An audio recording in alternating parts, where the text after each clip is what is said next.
नमस्कार सर। नमस्कार जी। सर क्या नाम है आपका? विजय सिंह नाम है जी। विजय जी, कहाँ से आए हैं आप? हम यूपी जिला शाहजहाँपुर से आए हैं जी। सर संत रामपाल जी महाराज की शरण में आप कब आए? 22 फरवरी 2013 को आए जी। सर संत रामपाल जी महाराज की शरण में आने से पहले क्या आप कोई भक्ति साधना भी करते थे? पहले तो दास कोई भक्ति नहीं करता था, एक विश्वरी नाम का पंथ है उसमें था, और जो नशे हैं वो सब नशे किया करता था। हम कम से कम 2 साल रहे उसमें। उसमें कोई लाभ नहीं हुआ जी, और बस ऐसे ही चलता रहा। उसमें तो नशा भी नहीं छूट पा रहा था, जितने नशे हैं सब नशा भी कर रहा था, और कोई लाभ भी नहीं हुआ रहा। सर संत रामपाल जी महाराज की शरण में आने का क्या कारण बना, कैसे आना हुआ? जी, हमारे गांव में एक राम अवतार दास हैं, वो पहले मालिक से जुड़े थे, तो वो हमें बताया करते थे कि ये सत्संग सुन लो, एक संत हैं ऐसे। तो हम तो साकार विश्वरी को भगवान मान चुके थे, क्योंकि उनके जितने शिष्य हैं वो उनको विष्णु भगवान माना करते थे। इस वजह से हम जो भगत थे उनकी कोई बात नहीं सुनते थे। हम कहते थे आप झूठ बोल रहे हो, जो कुछ है ये साकार विश्वरी जी हैं। लेकिन एक दिन क्या हुआ, एक हमारे गांव का ही मोहल्ले का लड़का है, उसके मोबाइल में मैंने ये सुन लिया कि कौन ब्रह्मा का पिता है, कौन विष्णु की माँ, शंकर का दादा कौन है, हमको दे बता। ये बात मेरे कान में पड़ गई। तो हम तो विष्णु भगवान को माना करते थे कि यही भगवान है, बस इनसे ऊपर कोई नहीं है। तो मैंने कहा भाई ये फिर से सुना एक बार। उसने फिर से सुनाया, और मैंने कहा ये पूरा सत्संग डाल दे मेरे मोबाइल में, ताकि मैं उससे पहले साकार विश्व में जुड़ा था और फिल्म भी देखा करता था शाम को। लेकिन उस दिन मैंने वो सत्संग सुना। उस सत्संग में संत रामपाल जी महाराज बता रहे हैं, धर्मदास का प्रकरण था, वो पूरा प्रकरण मैंने सुना। और जब हम रामोदार दास के घर गए तो उन्होंने एक पुस्तक दी, ज्ञान गंगा। वो ज्ञान गंगा मैंने पुस्तक ली और पढ़ी। उस पुस्तक में षष्ठी रचना थी, तो वो षष्ठी रचना मैंने एक बार ही पढ़ी थी, सारी समझ में आ गई। और बस मैं ये सोचने लगा कि अब बस संत रामपाल जी महाराज से नाम दीक्षा मिले। आश्रम गए, वहाँ पर नाम दीक्षा ली संत रामपाल जी महाराज से, और भक्ति करने लगे। सर संत रामपाल जी महाराज से नाम दीक्षा लेने के बाद आपको क्या क्या लाभ प्राप्त हुए? जी, लाभ बहुत हुए हमें। जैसे हमारे कोई संतान नहीं थी, 13-14 साल हो गए थे हमें शादी को, कोई संतान नहीं थी। डॉक्टरों से इलाज करवाया, कोई फ़ायदा नहीं हुआ। संत रामपाल जी महाराज से एक दिन प्रार्थना कर ली दास ने कि मालिक ये सब जगत वाले बोल रहे हैं कि आपके बच्चा नहीं है, ये नहीं वो, फिर भी कोई टेंशन नहीं थी।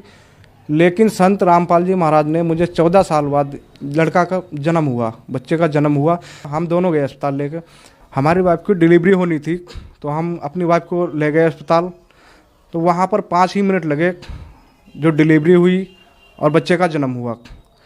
हमारे गांव के ही लोग वहाँ पर 2 दिन से पहले से मौजूद थे, जो उनकी डिलीवरी नहीं हो पा रही थी और बहुत परेशान थे। उनको शाहजहाँपुर रेफ़र कर दिया गया। जो हमारे गांव के लोग थे वो उनको शाहजहाँपुर रेफ़र कर दिया, और बड़े ऑपरेशन से उनके बच्चे का जन्म हुआ। हमारी वाइफ की बिल्कुल नॉर्मल डिलीवरी हुई संत रामपाल जी महाराज की दया से। ये बहुत बड़ा लाभ हुआ जी। हमारी माता जी का किडनी और गुर्दा की समस्या थी, बहुत परेशान थी। काफ़ी इलाज करवाया। अपने यहाँ नज़दीक खुटार AP सिंह का अस्पताल है, वहाँ पर भर्ती करवाया। काफ़ी दिन इलाज चला, 6-7 दिन भर्ती रहीं, लेकिन उन्होंने मना कर दिया। चेकअप करवाया तो बोले इनको बहुत बड़ी तकलीफ़ है, गुर्दा और किडनी की समस्या है, इनको किसी बड़े अस्पताल में ले जाओ आप। तो मैंने उनसे कहा इतना पैसा नहीं है, कैसे इलाज करवाएं? तो बोले ये वो आयुष्मान कार्ड जो चला हुआ है उस पर आप इलाज करवा लो, और मैं बरेली के लिए इन्हें रेफ़र कर दा रहा हूँ। तो मैंने ठीक है डॉक्टर साहब। तो उन्होंने, उनके एक जानकार हैं बरेली में, वहाँ पर उन्होंने भेज दिया। हम डॉक्टर साहब से मिले जाकर बरेली में। जब गंगा सील अस्पताल में पहुँचे और डॉक्टर से मिले तो उन्होंने कहा इन्हें इमरजेंसी में भर्ती कराना होगा। तो मैंने कहा मेरे पास इतने पैसे नहीं हैं और मैं आयुष्मान कार्ड से इलाज करवाना चाहता हूँ। तो उन्होंने मना कर दिया, बोले आयुष्मान कार्ड पर इलाज नहीं होगा। उनसे मैंने काफ़ी प्रार्थना की, लेकिन हमारी नहीं सुनी। उसके बाद हम वहाँ पर खुश लोग हॉस्पिटल है, वहाँ लेकर गए अपने माता जी को। वहाँ पर बताया कि यहाँ पर डॉक्टर नहीं है, 6-7 दिन के बाद आएंगे, फिर इलाज होगा। वहाँ से हम वापस चले आए अपनी माता जी को गोद लेकर। जो नेट पर थोड़ी बहुत दवाई देखी, जड़ी बूटी, वो बनाई, कोई फ़ायदा नहीं हो रहा था। पानी पिलाते तो पानी उल्टा कर देती वो। खाना नहीं खा पा रही थी, 15-16 दिन हो गई, कुछ खा पी नहीं रही थी। तो हमने सोचा अब तो ये ख़त्म हो जाएंगी। फिर दोबारा अस्पताल लेकर गए, कुछ लोग हॉस्पिटल है वहाँ लेकर गए कि अब तो डॉक्टर आ गए होंगे। वहाँ गए तो बोले नहीं होगी इलाज, मना कर दिया। दूसरे अस्पताल है गंगा सिलपुर, वहाँ लेकर गए, वहाँ पर भी मना कर दिया। 2 बार हम बरेली लेकर गए, लेकिन इलाज नहीं हो पाया। तो आकर घर पर बैठ गए। फिर मालिक से, संत रामपाल जी महाराज के जो नंबर हैं प्रार्थना वाले, उन पर दास ने प्रार्थना की तो बताया कि ऐसी ऐसी बात है, मेरी माता जी हैं, बीमार हैं, किडनी और गुर्दे की समस्या है, डॉक्टरों ने मना कर दिया है, मरने के कगार पर हैं वो, और मालिक से प्रार्थना है, क्या आदेश है परमात्मा का। तो उधर से जब मैंने दोबारा नंबर लगाया उस प्रार्थना वाला, तो उधर से आदेश आया, गुरुजी ने कहा, संत रामपाल जी महाराज जी ने कहा कि आपकी माता ठीक हो जाएंगी। लेकिन ये मन नहीं मान रहा था, क्योंकि जब माता जी की अपनी हम दशा देखते तो वो खा पी नहीं रही थी, 15-16 दिन से खाली पेट पड़ी थी और खून भी नहीं रहा शरीर में। लेकिन एक आदेश आया था साथ में संत रामपाल जी महाराज का कि इनको नाम सही करवा देना, नाम शुद्धिकरण करवा देना। जबकि मेरी माता जी का जब से बरवाला कांड हुआ था तब से वो तारीख पर नहीं पहुंची थी। जैसे ही संत रामपाल जी महाराज के नाम सेंटर पर गए बरेली और अपनी माता जी का नाम सही करवाया, वैसे ही तुरंत माता जी को लाभ होना शुरू हो गया और सारी बीमारी भाग गई। आज कोई टैबलेट नहीं लेती हैं। संत रामपाल जी महाराज की दया से आज बिल्कुल स्वस्थ हैं और आराम से भक्ति कर रही हैं। दास के लीवर की बीमारी थी, काफ़ी परेशान था, कई डॉक्टरों को दिखाया, कम से कम 6-7 साल में इलाज करवाता रहा, बहुत पैसा लगा दिया, कोई फ़ायदा नहीं हुआ।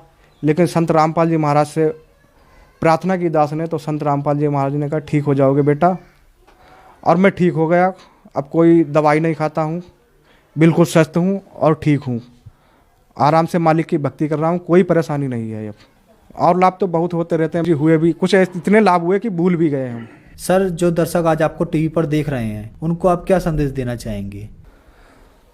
सर, दास की तो यही प्रार्थना है सब लोगों के कि जो भी कष्ट हैं आपके, जो समस्या है, संत रामपाल जी महाराज की शरण में आओ और नाम दीक्षा लो, अपना कल्याण करवाओ और यहाँ की जो समस्या है वो भी सोल्व होंगी। यही दास की प्रार्थना है। सर, संत रामपाल जी महाराज से नाम दीक्षा कैसे ले सकते हैं?